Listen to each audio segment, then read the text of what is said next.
Hi, this is Bob Murphy, and you're listening to the Libertarian Christian Podcast. Welcome to the show that gets Christians thinking about faith and politics. Get ready to challenge the status quo, expand your imagination, and tackle controversy head on.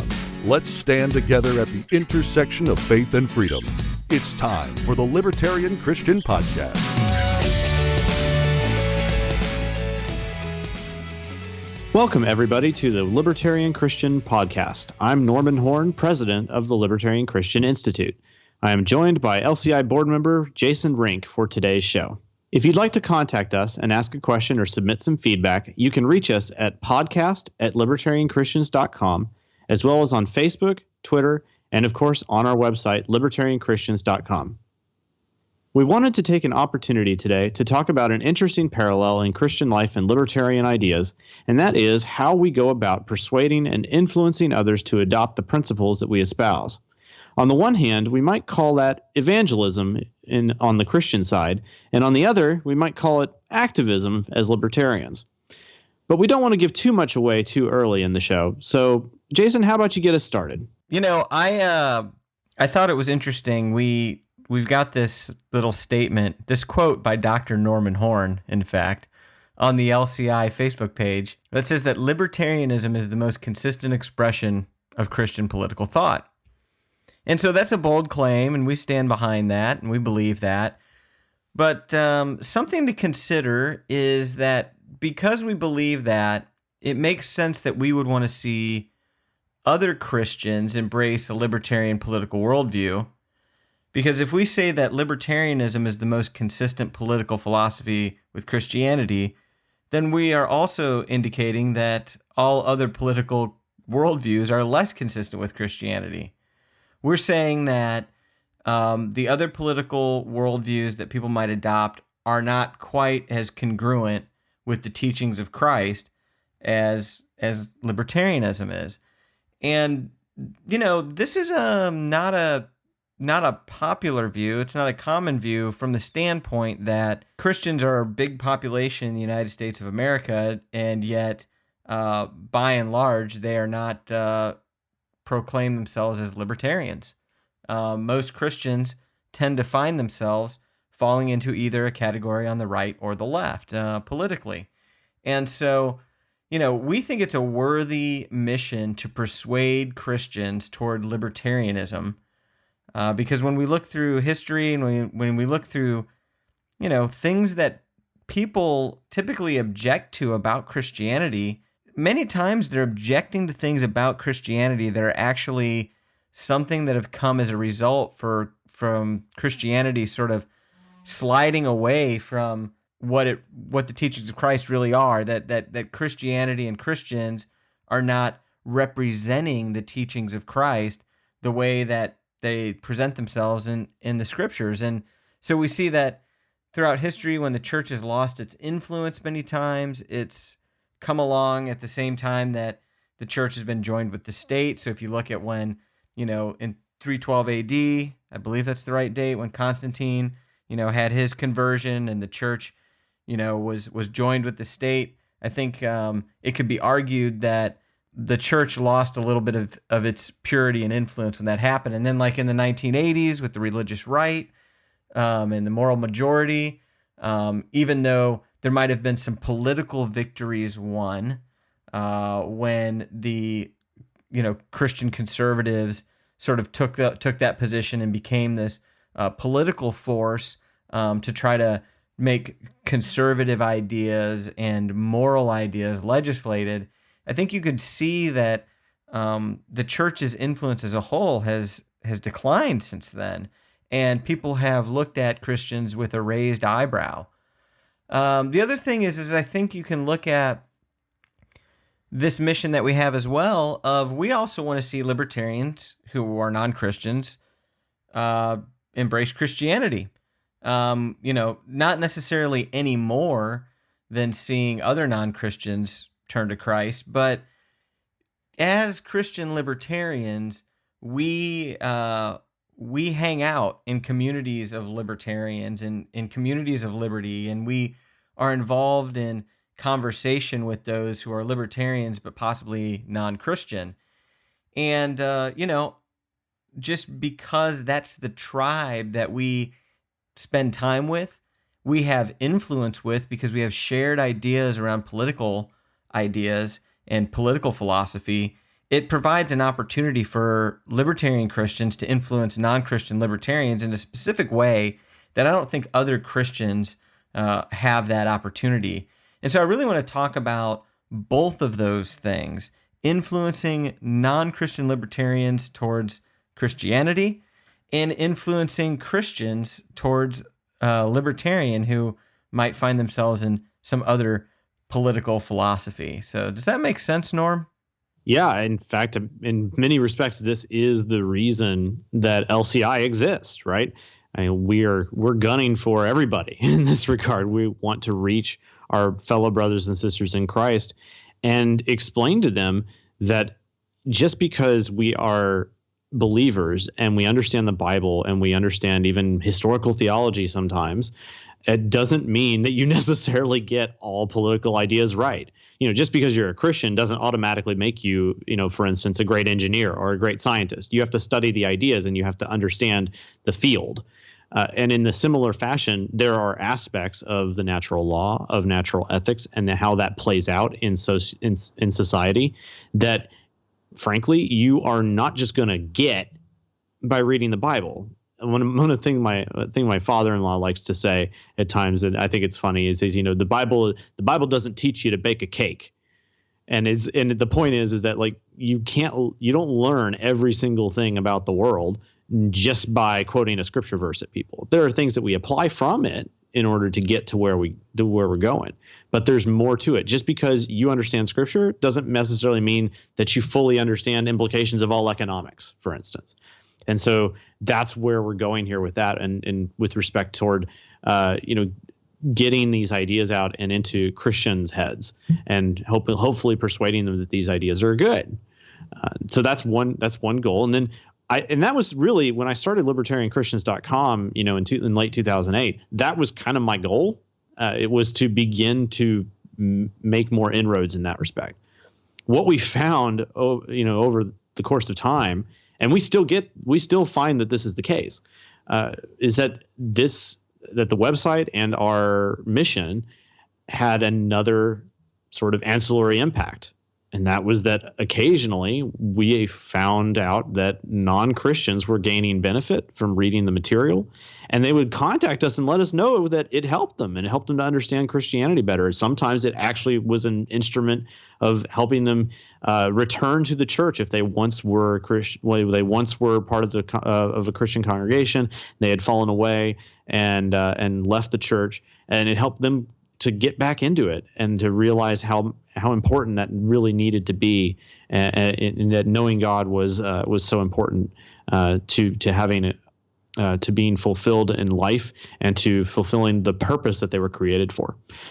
And so even now we get a few emails every year, unsolicited, from people who say like, I wasn't a Christian, but I was a libertarian, and I found your website and I started reading, and then I started going to a church, and I just wanted to let you know I'm a Christian now. That's an amazing thing that we didn't really anticipate starting out with, but it happens. And so it kind of begs the question, like, what can we learn from this? Something I noticed, when I got involved in libertarianism, it was really, when I got involved in political activism, it was through Ron Paul in 2007.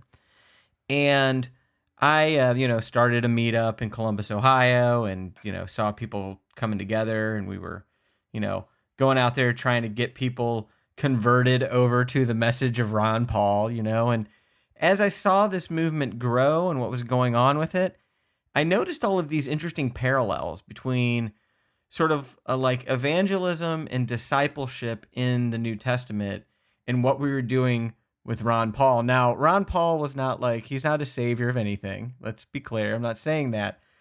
But what I noticed was that we were forming these voluntary communities of like-minded people.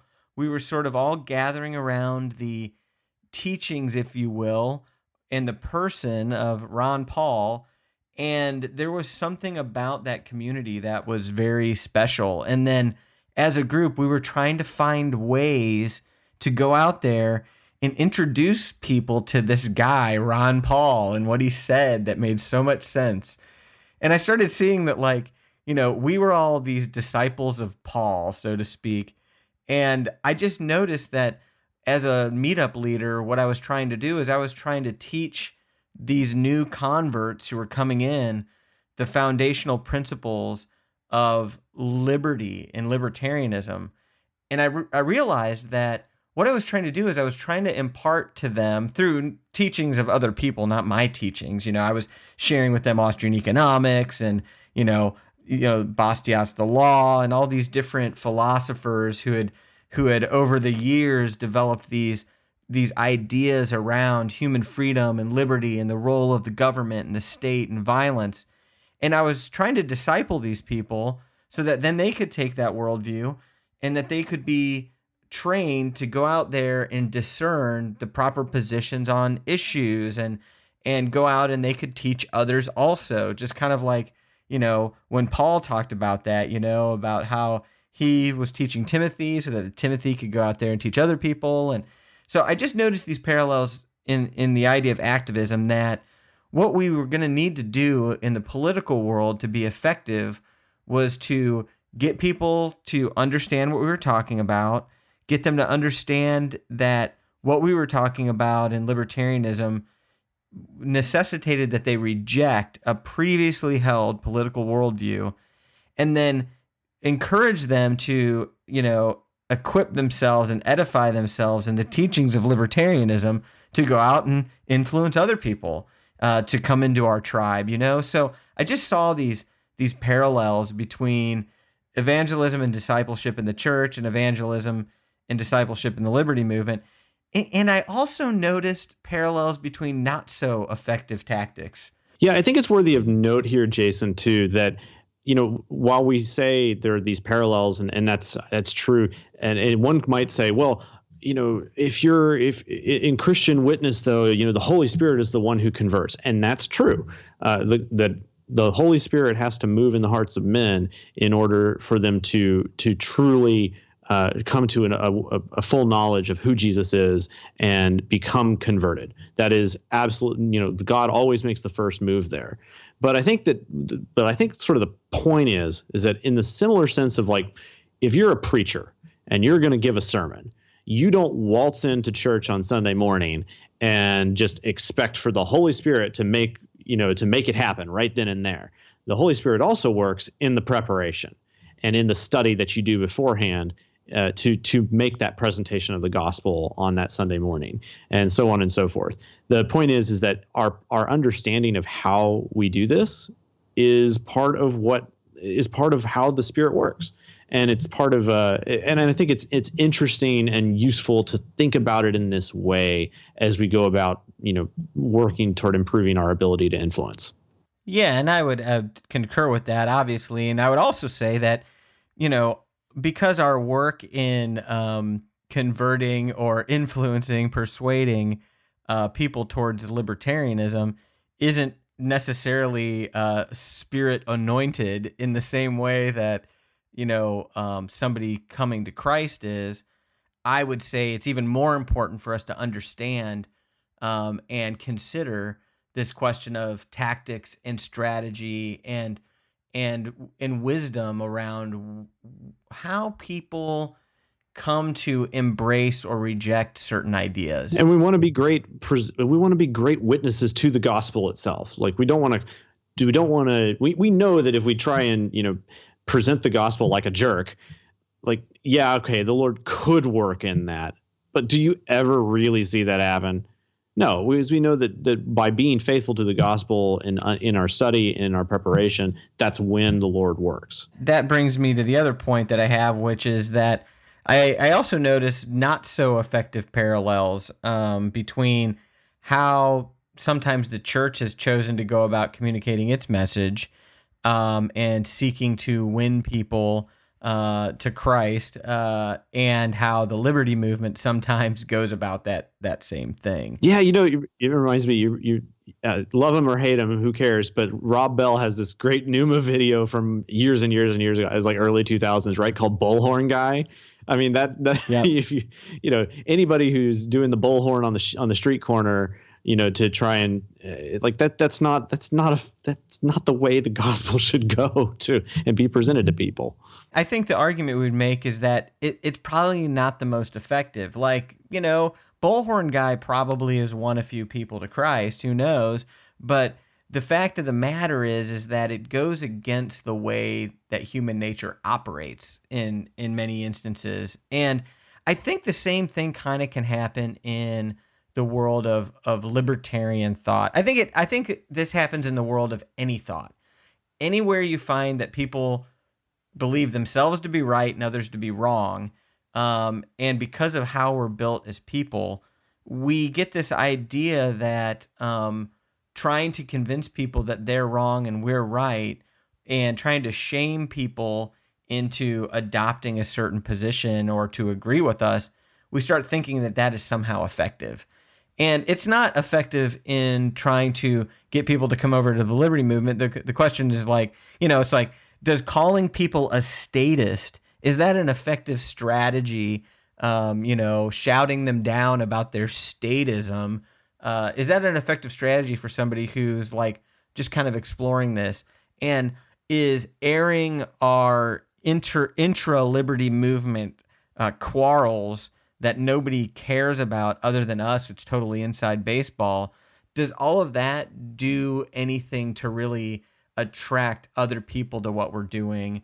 Or does that just make it look like we're a bunch of, messy, complaining, hateful people? You know what I mean? So I just think there's a certain way that we as people, especially in the liberty movement, and I know in this conversation it'll be weird because it's like, are we talking about the church or are we talking about the liberty movement? Well, what we're talking about is being libertarian Christians and how to impact the people in our spheres of influence towards either of those worldviews, which those worldviews act as dual lenses through which we perceive and we understand all of the things that we need to understand in our lives. And so, that's the topic of conversation here is how do we best go about interacting with people, talking to people, and working toward seeing more people come to understand these ideas. And when I'm talking about the libertarianism and Christianity as worldviews, really I'm talking about these as complementary ideas that address different things, because libertarianism is a philosophical approach to power and violence as utilized by the state in political spheres, and whereas Christianity is a worldview that deals with who we are in this world, what we're here for, our spiritual condition before God. It deals with issues that are outside of libertarianism's scope. Like, libertarianism should not be a comprehensive philosophy about life and the meaning of life and ethics and all of that sort of thing. I don't think so. Well, it certainly isn't complete. We look at it as it's incomplete. It's an aspect of it, and it specifically deals with our relationships with other people. Yeah, and it's a feature, not a bug. That's sort of the point. Yes, and so along those lines, I guess one thing I want to talk about, kind of where I want to dive into this, is evangelizing Christians for liberty. And so, what we see, or what we tend to see in America, is we see that, because Christians adopt political ideas. It's just what happens. And I think even, in our generation, in our culture right now, it's pretty divided. I mean, we see Christians who find themselves firmly in the Bernie Sanders wing of the Democrat Party. And then we find Christians that find themselves firmly in the Donald Trump wing of the Republican Party. And some of those people who are in the Donald Trump wing of the Republican Party, well, they wish they were in the Rick Santorum wing of the Republican Party or the Ted Cruz wing of the Republican Party. But Donald Trump's the guy who won, and he's the man that represents conservative Republican ideas, which many Christians on the right think, well, that's the home that I have, and that represents my ideas. And then you've got the Christians on the left that they might reject certain ideas about Hillary Clinton and that sort of thing. And when the election was happening, they were Bernie Sanders fans, and then they said, well, Hillary Clinton's way better than Donald Trump when it comes to embracing the ideas that I think are important as a Christian. And that's sort of how things played out. And so us as libertarians, and again, we have this sense that what we believe is actually more congruent with the teachings of Christ, specifically when we look at how Christ boiled down, the whole of the Bible in love the Lord thy God with all thy heart, soul, mind, and strength, and your neighbor as yourself. And when you then sort of just dig deeper on that, and you realize that, as Brian Zahn likes to say, and he says it so eloquently, that the way that you measure whether you love God is your love of neighbor, and the way you know if you're loving your neighbor is whether you're loving your enemy. And this is really at the core of what separates libertarianism from either the political philosophies on the right and the left, is this idea that we believe that loving your neighbor as yourself is something that is a core belief that Jesus espoused that we're supposed to follow as Christians. And part of that involves loving our enemies, and part of that involves not stealing from our neighbor. And so this is just one of those things that then as we go about trying to influence Christians who are not libertarian and influence them, we have to figure out, how do we go about entering into those conversations, and not from a standpoint where it's accusatory, where my position might be, well, how can you want to blow up, lost Muslims through the U.S. war machine, or how can you want to steal money to feed the poor through the government? Some of those arguments are that seems to be the way that we might lead into those arguments, and yet I think it's more important for us to figure out how we can go about, finding common ground in those type of things.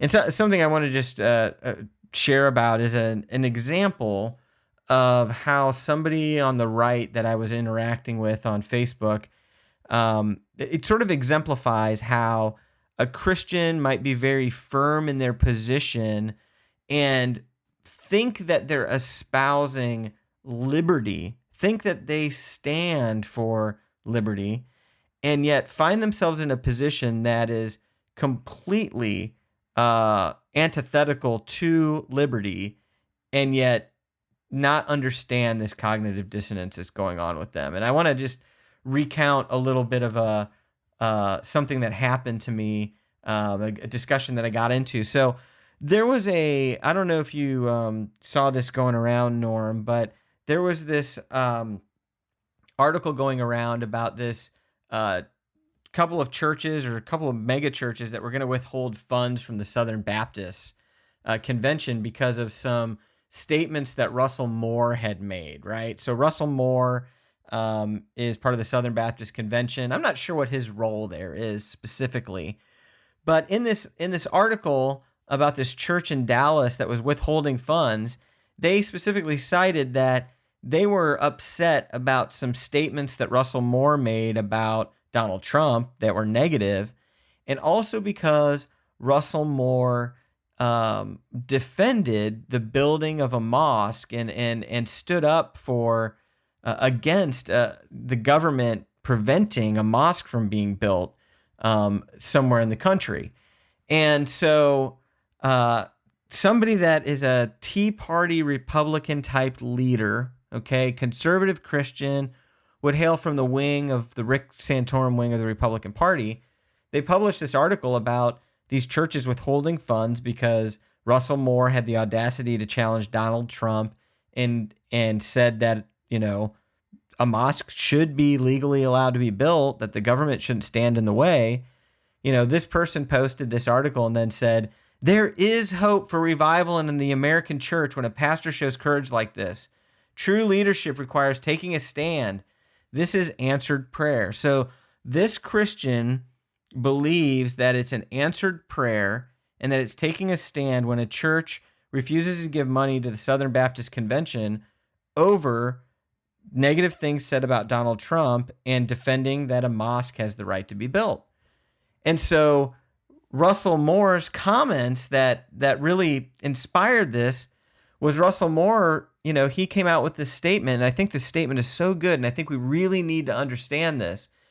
He said, "Brothers and sisters, when you have a government that says we can decide whether or not a house of worship can be constructed based on the theological beliefs of that house of worship, then there are going to be Southern Baptist churches in San Francisco and New York and throughout this country that are not going to be able to be built." And he basically said, look, we've got to stand up for liberty of all faiths in the United States if we want our liberty to be protected. So as a libertarian, that makes a ton of sense to me. I see that very, very clearly. However, there are people who have read the Constitution, are they're faithful Christians. They believe the Bible. They claim to be for all of these ideas about freedom, and yet don't see how these things are incompatible with liberty. Is that making sense, Norm? This thing I'm laying out here? Totally. And Russell Moore is just incidentally he's a preacher, and he's the head of the Ethics and Public Policy Commission, I think is what it's called. Which is, Ethics and Religious Liberty Commission, which is part of the Southern Baptist Convention. And that's one of the best things I think I've ever heard him say. And he's kind of been a mixed bag in the past, but you really can respect that. Yeah, sure. It's just really, it's really foreign, I think, to a number of Christians to kind of recognize the perils of power like that. A government that has the ability to do everything you want, to enforce all of the types of things that you want to see in society at the point of a gun, is the same government that, when it hits the other side of the coin, can take it all away and enforce the exact opposite. And this is exactly what we're seeing in a number of areas, or what we have seen in a number of areas over the past 15 or 16 years in the United States today. And this is just anecdotal of like an exchange, but I feel like this person that I was dealing with represents a pretty common, strain of conservative Christians in the United States. And so I simply pointed out, I said, don't you think Russell Moore's got a point here, though, about how if in one place they can deny building a mosque, in other places they can deny building a church? And this person responded, and she said, why would you help to bring in a facility that worships false gods and hinders people from finding Jesus? How can a Christian leader justify that? Maybe the government has to play fair, which I could argue, since this is at the local level, not the federal and the state. But we as believers are to push back the darkness and not invite it in. So that was her position. And then her husband commented and said, when it comes to building mosques, Muslims have the undying support of the left, retarded libertarians, and Russell Moore. And I thought this was very interesting because, on one hand, this idea that the Muslims are the powers of darkness and all of that, and like joining hands with evil. And yet there's not this idea that like the federal government really, because this person was like, yay, Trump. Trump is now in control of the federal government.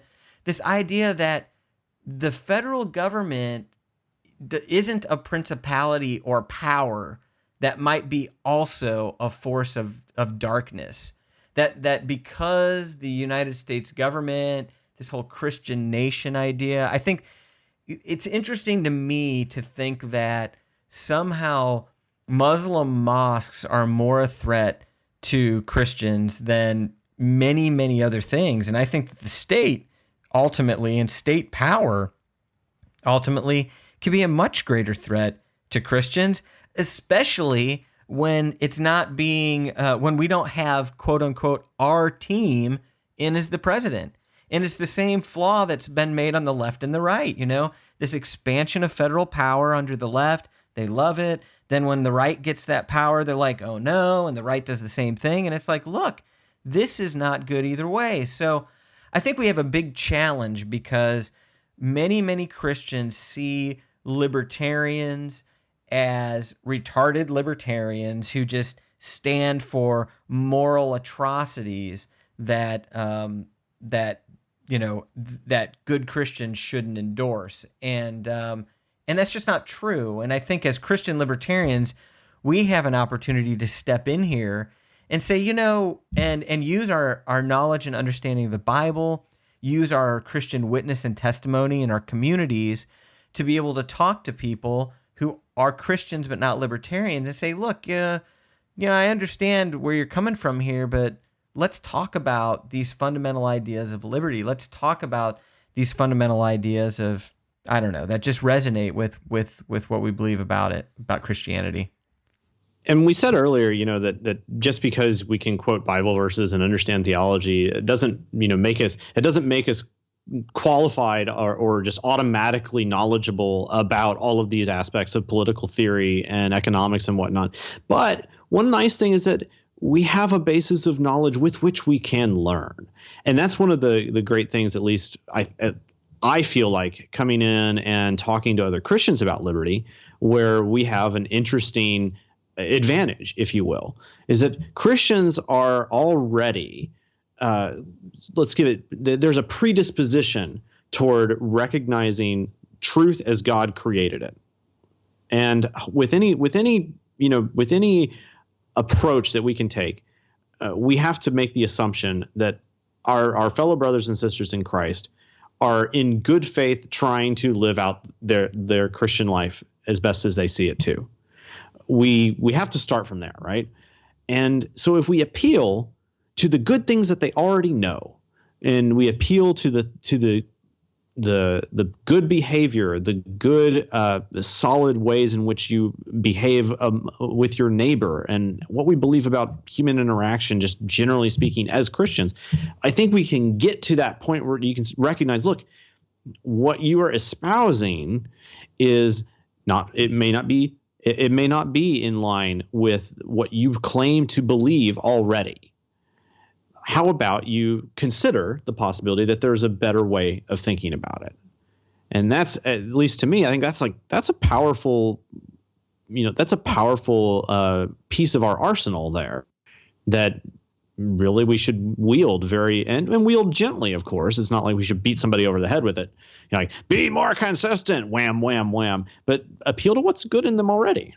There's this passage in Acts, this scripture in Acts 18 where it's about this guy Apollos who understood he only understood the baptism of John, and then I think it's Aquila and Priscilla come along and they expound to him the way of Christ more perfectly. He had part of the story, but he didn't have the whole story, right? And he was out there, preaching, I think, on the baptism of John, and he had some incomplete theology, basically, is what it was. And they came along and they were like, hey, some other things have occurred, check this out, and they helped him understand the way of Christ more perfectly. And I think that's kind of the role that we're in with our Christian brothers and sisters who there's a lot of them out there who I think they're seeing this concept. They understand some things about government and about force and about violence, and they understand this thing about they understand some things, but we have to come along. It'd be nice if we could come along and help them connect some additional dots. And the way that we can help them connect these additional dots isn't by telling them how little they know or how bad they are, It's about us being able to come along and ask powerful questions, really understand the context from which they're operating, understand what it is that's driving them to embrace certain things. I mean, I think the further we go along the more we realize that people operate so much out of fear. And I think it's really terrible that Christians operate out of fear because, God has not given us a spirit of fear. Like God is, he's given us so many reasons to be peaceful about where we're at in the world and understanding that he's in control of so many things and that he's sovereign over so many things. And that even if we would experience persecution, which many conservative Christians are concerned are going to come at the hands of the Democrats, right? Or whatever. It's like, look, all of these things are things that God is orchestrating and working in our lives anyway.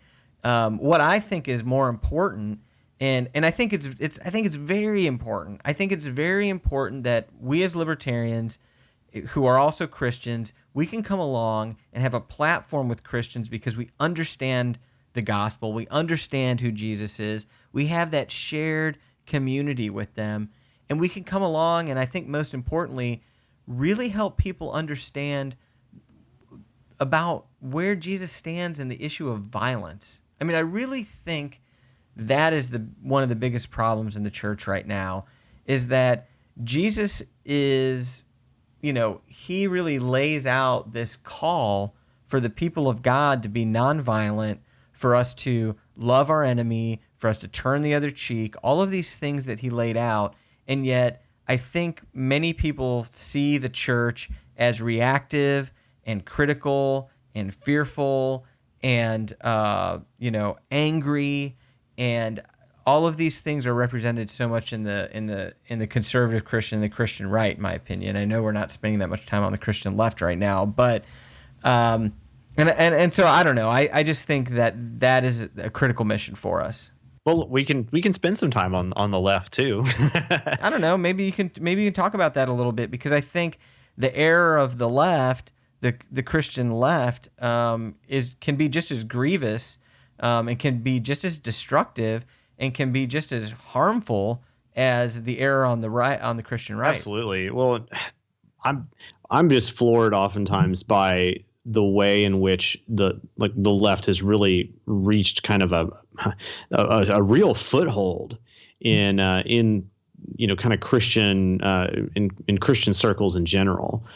It's especially with regards to how they view economics, because that's just so critical to how the world operates. I mean, if we continue to adopt more and more socialistic style policies, that literally has a cost in lives in the long run, whether that's socialized medicine or accepting that certain types of economic sanctions, whether against people at home or people abroad, in the form of taxes, tariffs, whatever, has a real cost that these folks just don't seem to recognize. And then in addition to that, how what they think is a good thing, that is the government provision of certain types of services and resources and whatnot, is beyond just inefficient. It has a even further cost in not just being inefficient, but in hampering productivity and promoting human good in the long run. And all of those things, again, I keep saying this, they have a cost, and that's something where Christians for millennia here have been, vehicles of progress. I mean, even Max Weber talked about how he was not really much of a Christian, but he sort of noticed that the Protestants in particular had this peculiar spirit about them that led to the formation of kind of modern capitalism in a certain way. And there are a variety of factors, and we don't need to go into that, but this is the antithesis of that. This is completely reversing it, and that's really unfortunate. But where does the fault lie, or where does the problem lie in how they think? It's not that they're terrible people and that they hate humankind, and they literally do not understand some very fundamental principles about how economics works. And while there are times, both on the right and the left, there are times reserved for some strong words. We can't just, leading with, you obviously want people to die. It's not exactly the best means of going about persuading them to adopt a different type of view. And you bring up a good point. Here's the thing. What we're talking about is serious. Bad economic policy has probably cost more lives than bad foreign policy over the course of history. I don't know what the numbers are, but like bad economic policy related to all of these other things, and there's so much of like the hidden, unseen that is a result of that. Like it kills people. It's killed people all over the world, all throughout history. And so it's like, this is a serious thing, and yet the problem is that bad economic policy many times is got this like sort of soft heart. Well, it's been baptized in religious language oftentimes. Yeah, but that's something we do see, and slide aside for a moment here. We as Christian libertarians, I think sometimes we have a unique view of and vantage point by which we can see how the state tries to set itself up as replacing God. And I think that we should appeal to that understanding and try and convince people of that. I guess the point is that, and it, just not to stray too much from what I think we were sort of setting out to do, but so we've got this divide of Christians that we see around us and that we brush shoulders with, and that populate most of the churches in the United States. Most of them find themselves on the right or on the left. And there are errors on both of those sides regarding consistency with the teachings of Christ. So what we've got to do is I think we've got to leverage the common ground that we have with those Christians, that we are also Christians, because in the same way that Christians, Democrats tend to disregard any type of comments from like Republicans, and Republicans disregard comments from Democrats. It's like we get into our own echo chambers. We only listen to our own sources.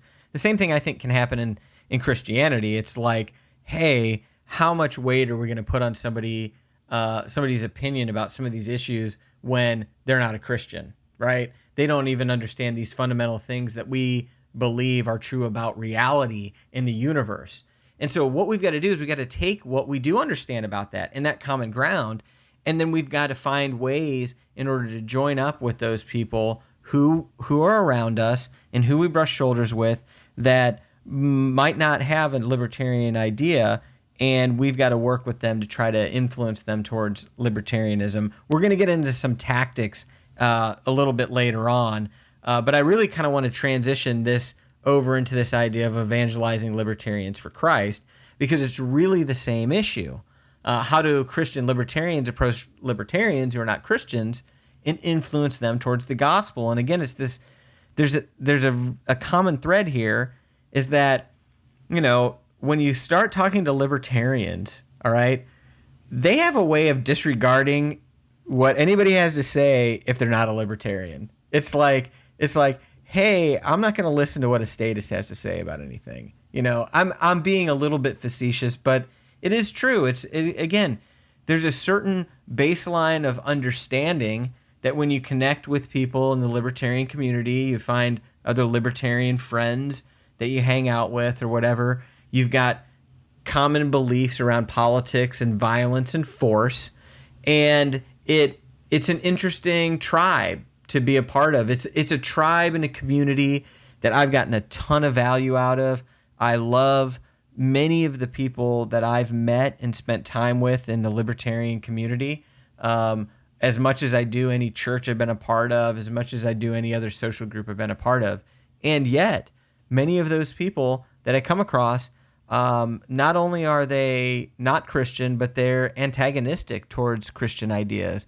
They believe that Christianity is not compatible with liberty and libertarianism. They have either experienced some form of Christianity in the past that has been extremely statist in some way. It's hailed from the hard right or the hard left, or maybe it's just been a form of Christianity that didn't have any power, that didn't really embody the teachings of Christ, that they looked at it and they experienced it and they were like, this is what's happening here is not compatible with libertarianism.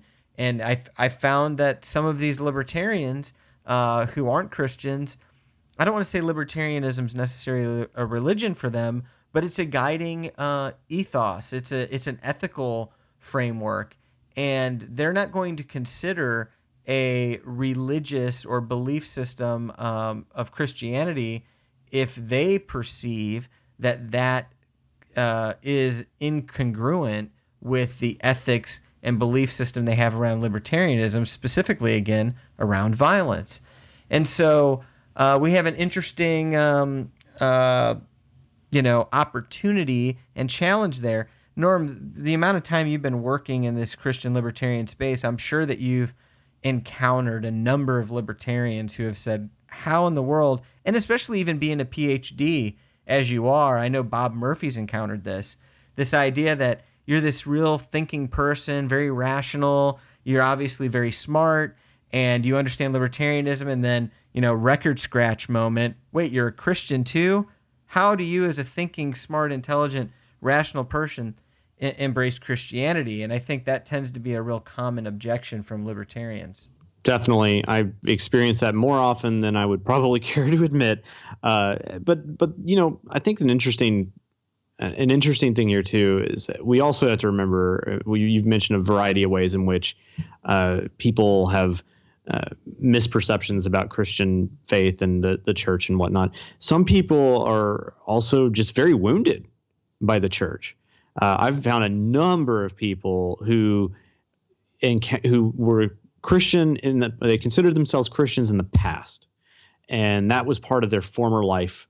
And something happened, because churches are not perfect, and Christians are not perfect people, and we make some pretty grave errors sometimes. And I mean, I've seen churches split, and I've seen Christians do some pretty terrible things to each other at times.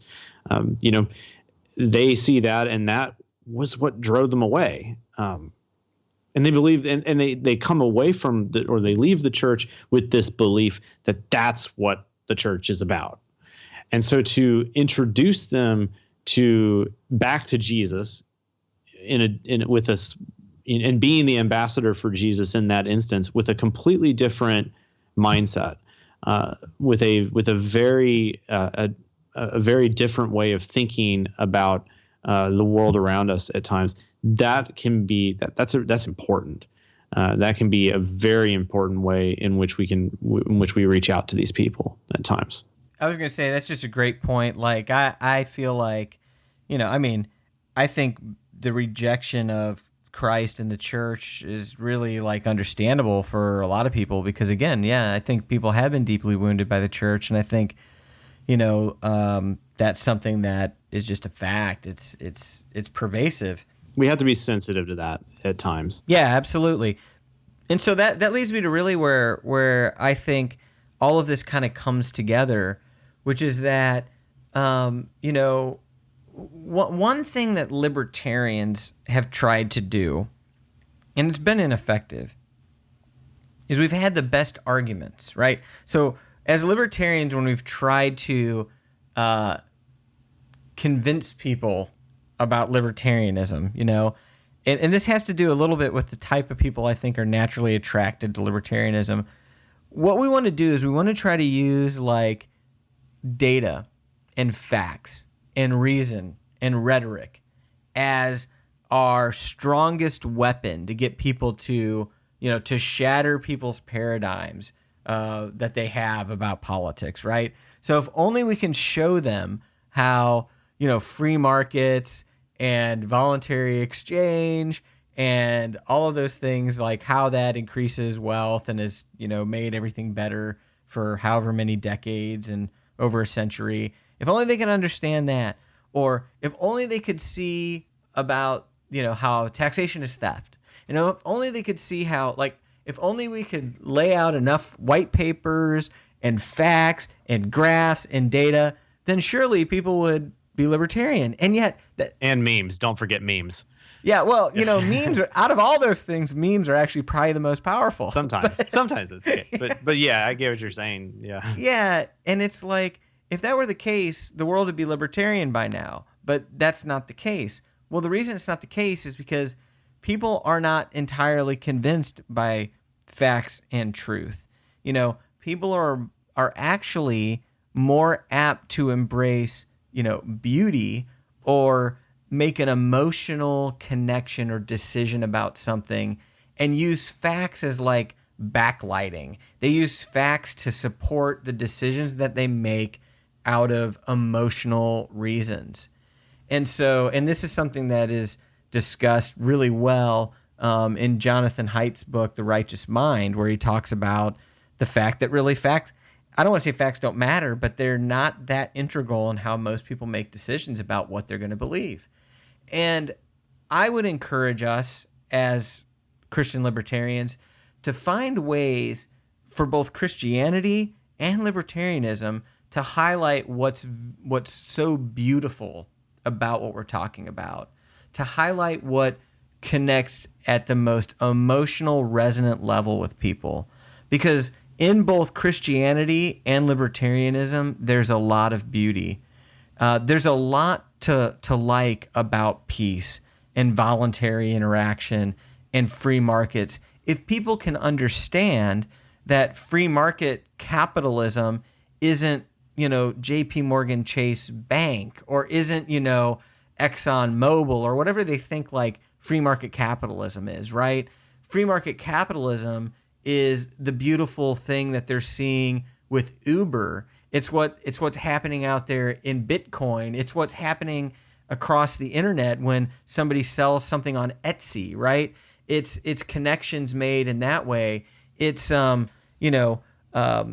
free market capitalism is what is enabling people who have no resources to be able to have access to resources to reach their fullest potential as a human being. Like, finding ways to talk about that is what's more interesting, not the data about how, less people live on $1 a day now than they have in 70 years. We can use those facts to like fill in once we make an emotional connection with somebody about a story about somebody's life, or showing people what's really happening. And not just on that, but also on the ideas of peace. I think everybody talks about peace. They want world peace. It's like a trite thing that beauty pageant queens say that they want when they're going to be Miss America. And yet governments and the principalities and powers of the world have not been able to bring world peace ever. It's never occurred. The only kind of peace that empire and governments have ever been able to bring is a very tenuous peace that only exists when you don't defy it. It's a peace that happens through a threat. And so if we can find ways to connect with people about this idea of voluntary interaction and us as people living together in peace, not because we're afraid of the sword, but because we really, as humans, we can function together in harmony based on, these certain ideas or whatever. So I'm just kind of riffing, but I'm just saying, like, I think there's a lot of beauty in libertarianism that I don't think we spend enough time talking about, that I don't think we spend enough time showing or demonstrating. And I think part of that has to do with how we relate to one another as libertarians, honestly. Like, I think if, as a libertarian community, we could find ways to coexist with one another more peacefully, though within the libertarian community we hold diverse ideas, I think that would be awesome. And I think the same is true within Christianity. I think the world, the non-Christian world, if they would look at Christianity and communities of Christ followers and see something truly beautiful, and see something truly peaceful, see something truly nonviolent, see something truly reaching out and caring for the needs of the poor and the least among us, I think they would see something beautiful. And I think we would be able to use that platform of beauty by which to win libertarians to this idea of and person of who Christ is that represents so many things that are consistent with these libertarian ideals. I have a friend who's a good guy. His name is Jim Lark. I'm not sure if you've ever met him, but he's a really great libertarian ambassador. And he says some stuff that I've always taken to heart. I met him back when I was a student and working with libertarian Longhorns at University of Texas years and years ago. And I get to see him usually once a year or so. Just saw him a few weeks ago. Anyway, Jim is a wonderful guy, and one of the things he's taught me is that oftentimes when people make some sort of claim or ask a question about libertarian ideas, that often there's something that's going on behind it that is probably more important than, or let's just say is at least as, if not more important than the answer that you bring forward about the claim or about the question. And that's something akin to, is this philosophy that you're espousing, this libertarianism, is this about, like, do good people do this? Are you a good person? Will this result in a society that I would want to live in? And interestingly enough, we could kind of say a similar sort of thing with respect to being a Christian. Now, granted, there is indeed a resistance that comes because of our, we are rebellious against Jesus and we are sinners. That is absolutely correct. But there's also this aspect of, like, well, is the Christian worldview, is that a world that I'd want to live in? And there is this. They ask this is a realistic question that people will ask. Is this the type of life that I would want to live? And we should be able to emphatically answer yes to that. That being a Christian is absolutely the most fulfilling thing that you could possibly do with your life. That knowing God surpasses everything else in this world. And I think that's something that kind of it speaks to this beauty point that you're making. That how is not fulfilling one's purpose that God has laid out for us not the most beautiful thing that you could envision for yourself? And it gives, God is most pleased when we are most satisfied in Him. It's a classic Christian statement that we've heard many a time, right? You'll find it all over the place in Christian history. That is a wonderful thing, and that I think that's just, it resonated with me and what you were saying about beauty and being able to reach out to Christians, or to both to Christians and to non-Christians, about liberty and Christianity respectively. Well, that's great, and it's a good segue into sort of like landing this plane that we sort of took off, and we've been all over the place, and now we've got to land because we have to keep these podcasts to a reasonable length. Got to end sometime, after all.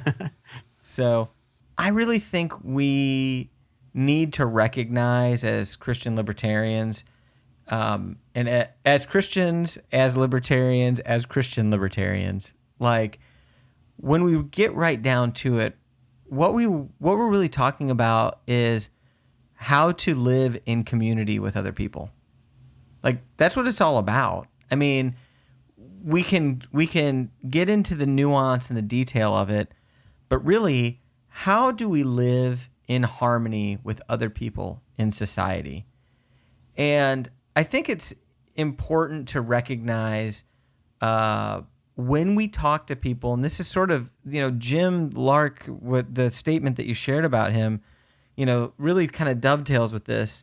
What's really going on with people, and us recognizing that when we talk to anybody about either of these issues, everybody walks into that conversation with their own context, with their own view, with their own experiences, with their own information, with their own facts, with their own reality. And that is their reality. It's their viewpoint. And to them, it is absolutely true. It is as true for them as the reality and the viewpoint that we have, that we walk into that conversation with all of our experiences, our upbringing, our inner thoughts, all of these things. And that makes up our context. And so what happens is when we're standing in front of somebody and we're trying to relate to them as one human to another human, what we have to do is we have to say, wait a minute, I want to understand and empathize with where that person is coming from. As much as what we want to do is we want to be heard.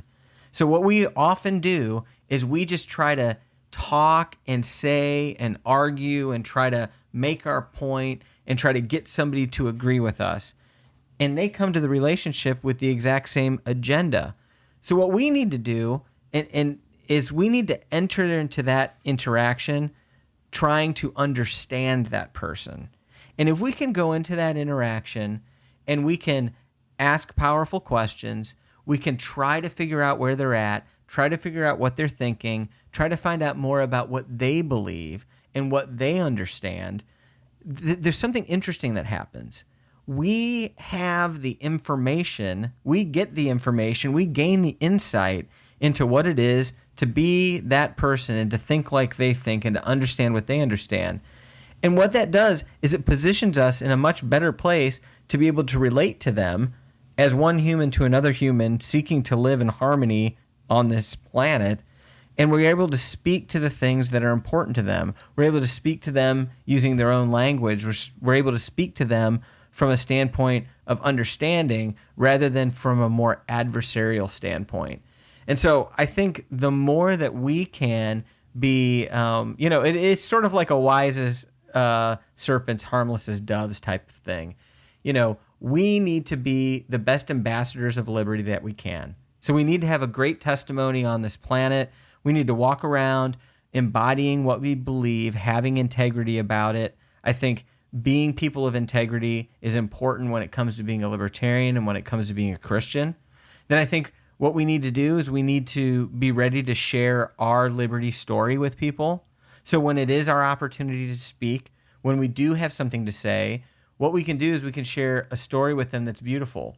We can talk about how our mind changed. We can start from a position of saying, I didn't always believe this, but now I do. Here's why my mind changed. My mind changed around this issue. My mind changed around that issue. And the more we understand about where that person's coming from, the more we can frame our story around the issues that are important to them. And so that's where finding common ground comes into play. Figuring out where we can speak to somebody on something that's going to resonate with them, not talk to them about taxation as theft. If that's not something that's important to them, if that's not something that's even in their frame of reference, what they're trying to figure out is how people who don't have very many opportunities in this country, how free market capitalism might help them, or somebody who's concerned about war or any number of issues, or somebody who's concerned about other things that they might perceive as an issue, as a threat to them and their family, how liberty might be the answer to that.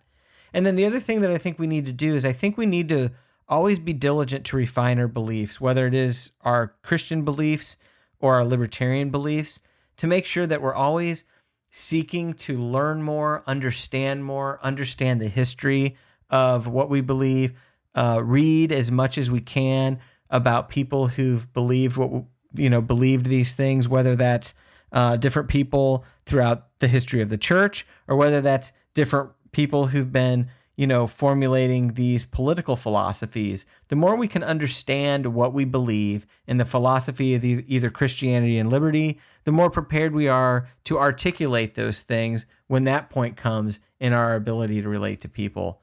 And then the other thing that I think we can sometimes underestimate is how appealing the community of liberty or the community of the church can be.